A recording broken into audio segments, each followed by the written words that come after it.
Mga kabayan, ibinunyag ng ilang mambabatas na umaasa silang makakakuha ng sapat na boto para tuluyang maiakyat sa Senado at ma-impeach si Vice President Inday Sara Duterte. Ito ay sa kabila ng pagsusulong ng mga abogado ni VP Sara na ipatigil sa Korte Suprema ang nasabing complaint laban sa pangalawang Pangulo.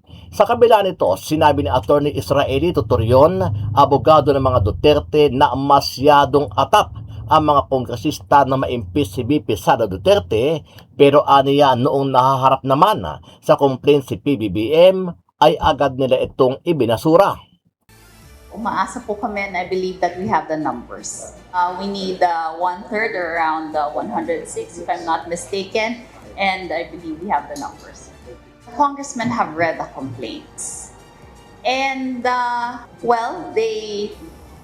they believe that that we are correct in declaring it to be sufficient in form, sufficient in substance, and that the affidavits or the annexes to the complaints are sufficient to show that there is probable cause.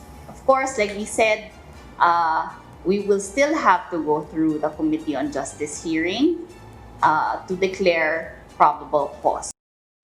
Samantala, sa isang interview, sinabi ni Vice President Sara Duterte na wala siyang basbas at hindi niya alam na naghain ng petisyon ang kanyang mga abogado sa Korte Suprema para ibasura ang nasabing impeachment complaint. Ganun pa man, nagpapasalamat aniya siya dahil sa naging hakbang ng kanyang mga legal team. Hindi sila nag-consult sa akin, no? Kasi hindi ko na iniisip ang impeachment sa panahon na yun. Iniwan ko na yan lahat sa mga abogado. At syempre, nagpapasalamat ako sa mga lawyers, independent lawyers na hindi kasama sa defense team na nag-iisip pa rin na ipaglaban ang ating saligang batas at kontrahin ang pag-abuso ng proseso ng impeachment. Ano ang masasabi mo dito, kabayan? Sama-sama nating panoorin ang buong video at pakicomment nyo po ang inyong mga reaksyon at sariling opinyon. Inaasahang matatapos sa katapusan ng Mayo ang pagdinig ng House Justice Committee sa impeachment complaints laban kay Vice President Sara Duterte. Ayon sa isang Vice Chairperson ng House panel, samantala may ilang kongresista ang naniniwalang may sapat na bilang sa Kamara para mayakyat ang reklamong impeachment sa Senado. May hataw na balita si Rosalie Cos. Naniniwala si House Justice Committee Vice Chairperson at San Juan City Representative Bel Zamora na matatapos sa katapusan ng Mayo ang pagdinig ng panel sa dalawang reklamong impeachment laban kay Vice President Sara Duterte. Layo ng pagdinig na matukoy kung may probable cause o sapat na ebidensya ang impeachment complaints para mairekomenda sa plenaryo ng Kamara na iakyat sa Senado para sa isang paglilitis. From the time of the initiation or referral to the Committee on Justice, it's 60 session days. So our estimate is, if I'm not mistaken, mga end of May. Naniniwala rin ang kongresista na sa kasalukuyan may sapat na bilang sa Kamara para maiakyat ang reklamo sa Senado para sa impeachment trial. Ito ay bagaman iginiit nito hindi naman nangangahulugang may pagkiling ang mga kongresista kaugnay ng impeachment proceedings laban sa Vice Presidente. Umaasa po kami and I believe that we have the numbers. We need one-third or around 106 if I'm not mistaken, and I believe we have the numbers. The congressmen have read the complaints and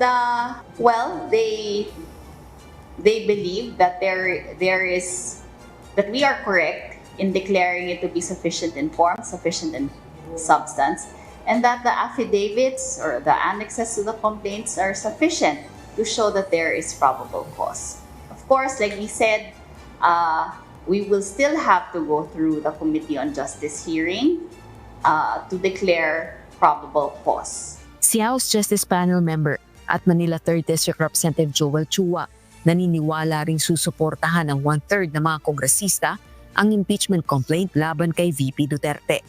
So, sa more than 300 congressmen, ako po'y naniniwala Lalong-lalo na kung maipepresenta namin itong mga ebidensya at mailalatag ito ng maayos dito sa committee hearing, madali po kami makakakuha ng 105 na kinakailangan po para po umusad ang kaso po at may endorso sa Senado. Samantala, para naman kay Attorney Diana Lorenzo Sinian, bilang isang co-equal branch ng Kamara ang Korte Suprema, may choice itong ituloy pa rin ang pagdinig sa mga reklamong impeachment laban kay VP Duterte, kahit na maglabas pa ito ng hindi paborableng desisyon. Kasunod ito ng petisyong inihain ng mga abogadong sumusuporta kay VP Duterte sa Supreme Court para hilingin pigilan ang pagdinig ng House Justice Committee dahil sa alegasyong pag-abuso sa kapangyarihan.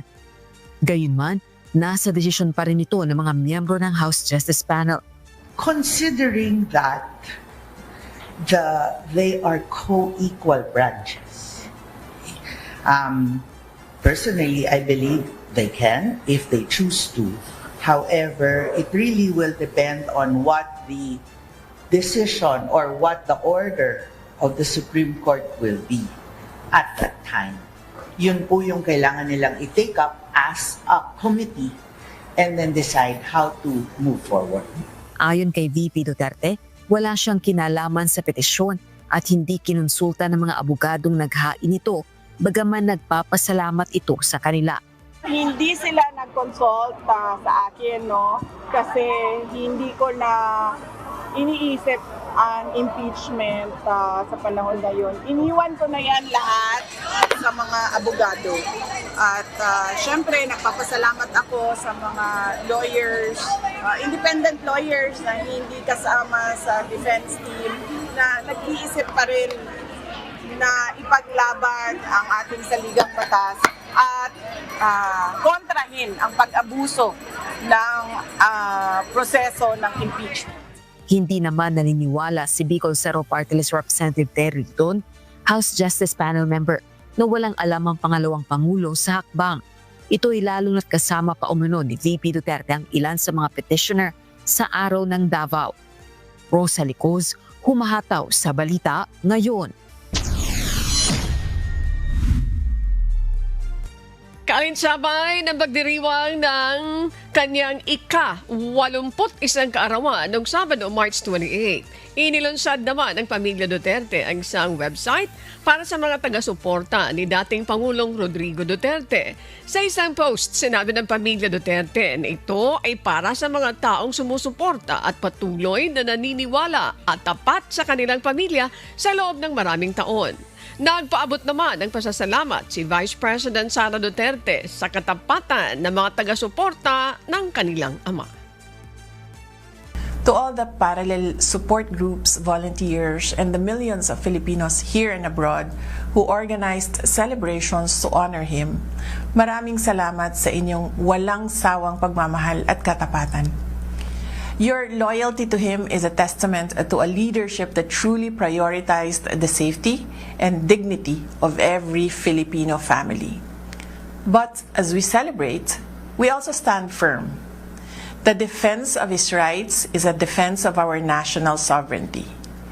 To the Filipino people, thank you for being our strength. Through the storms and challenges, your resilience remains our inspiration. Salamat po sa panahon. Attorney, diretsahan lang po tayo. Ano po ang argument ng inyo pong grupo kung bakit sinasabi nyo po na unconstitutional yung ginagawang impeachment proceedings sa Kamara?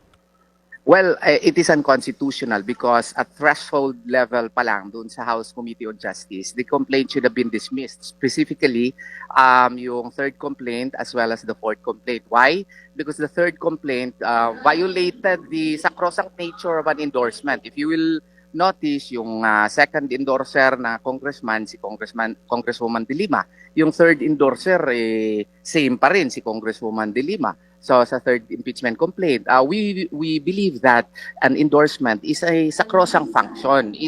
The filing of a complaint serves as a constitutional filter. It is not a conveyor belt. It is not a process by which you draft complaints, and if you find that the first and second complaint are not so well organized and not so well written, you again endorse a third complaint. That is a violation of the non-forum shopping rule. So dapat na-dismiss na yon. Yung fourth complaint naman, violation din yun sa due process Kasi what is good for the gander should be good for the goose. Yung impeachment complaint ni Presidente Marcos was dismissed on the ground of what's called this failure to state ultimate facts, because according to Rule 3, Section 5 of the Rules of Proceedings of the Committee on Justice, the complaint should contain statement of facts which constitute the offense. Yung mga allegations daw doon kay Presidente Marcos, hindi daw yung nag-amount to an impeachable crime of bribery, grave violation of the Constitution,